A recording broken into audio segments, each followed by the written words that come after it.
Previous video lecture में हमने discuss किया था संकाल चंद वर्सेस यूनियन ऑफ इंडिया का केस, जिसमें कि संकाल चंद जो कि गुजरात हाई कोर्ट के जज थे, उनका ट्रांसफ़र कर दिया गया था आंध्र प्रदेश हाई कोर्ट में बिना उनकी कंसेंट से, जिसे कि संकाल चंद ने चैलेंज किया था कि उनका ट्रांसफ़र ऑर्डर अनकॉन्स्टिट्यूशनल है। स्टूडेंट, इस केस का वर्डिक्ट ये था कि जिस जज का ट्रांसफ़र हो रहा है उनकी कंसेंट लिए बगैर उस जज का ट्रांसफ़र ऑर्डर वैलिड नहीं होगा। एंड स्टूडेंट्स, ये एक लैंडमार्क केस है। इस केस के पहले फ्रीक्वेंट ट्रांसफ़र ऑफ जजेस होते थे। एग्जीक्यूटिव का बहुत ज़्यादा इन्फ्लुएंस था जुडिशरी पे। स्टूडेंट्स, 1977 के बाद अब हमारा आता है फर्स्ट जजेस transfer case, SP Gupta versus union of India 1981। Students, article 124 of Indian constitution ये पावर देता है प्रेसिडेंट को कि वो सुप्रीम कोर्ट के जजेस and chief justice of India को अपॉइंट कर सकते हैं in consultation with chief justice of India. तो SP Gupta versus union of India में ये इशू रेज होता है कि जो चीफ जस्टिस ऑफ इंडिया ने एडवाइस दी है, क्या वो मैंडेटरी है प्रेसिडेंट के लिए, या वो जो कंसल्टेशन है वो सिर्फ एक एडवाइस और एक ओपिनियन है, किसका डिसीजन फाइनल माना जाएगा। तो SP Gupta versus union of India में ये हेल्ड किया गया था कि जो चीफ जस्टिस ऑफ इंडिया कंसल्ट कर रहे हैं वो मेयरली एक एडवाइस है, final decision president of India का होगा। ये था हमारा फर्स्ट जजेस ट्रांसफ़र केस।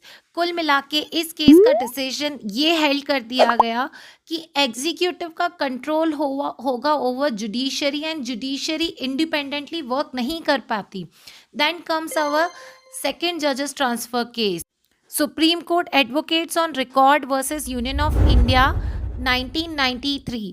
इस केस में एसपी गुप्ता के डिसीजन को रिवर्स कर दिया गया। दैट मीन्स जो चीफ जस्टिस ऑफ इंडिया प्रेसिडेंट को कंसल्ट करेंगे वो प्रेसिडेंट पर मैंडेटरी होगा। Here consultation means concurrence. SP Gupta में कंसल्टेशन मीन्स कॉन्करेंस नहीं माना गया था, लेकिन इस डिसीजन में रिवर्स कर दिया गया, मतलब कंसल्टेशन जो है वो कॉन्करेंस के बराबर है। और साथ ही ये ऐड कर दिया गया कि जो चीफ जस्टिस ऑफ इंडिया हैं वो जजेस के अपॉइंटमेंट का जो डिसीजन देंगे वो 2 सीनियर मोस्ट जजेस से कंसल्ट करने के बाद देंगे। यहाँ से हमारे कॉलेजियम सिस्टम की शुरुआत हुई। उसके बाद आता है हमारा थर्ड जजेस के ट्री स्पेशल रेफरेंस 1998। इस केस में प्रेसिडेंट ऑफ इंडिया ने आर्टिकल 143 के तहत एडवाइस लेते हुए सुप्रीम कोर्ट से ये क्वेश्चन रेज कर रहे थे कि अपॉइंटमेंट एंड ट्रांसफ़र ऑफ जजेस किस तरह से होना चाहिए। तब सुप्रीम कोर्ट ऑफ इंडिया ने सेकेंड जजेस केस को अपहेल्ड करते हुए कहा कि चीफ जस्टिस ऑफ इंडिया का डिसीजन ही फाइनल होगा। बट जो कॉलेजियम था, चीफ जस्टिस 2 सीनियर मोस्ट जजेस से कंसल्ट करेंगे, अब वो 4 सीनियर मोस्ट जजेस से कंसल्ट करेंगे और फिर डिसीजन देंगे।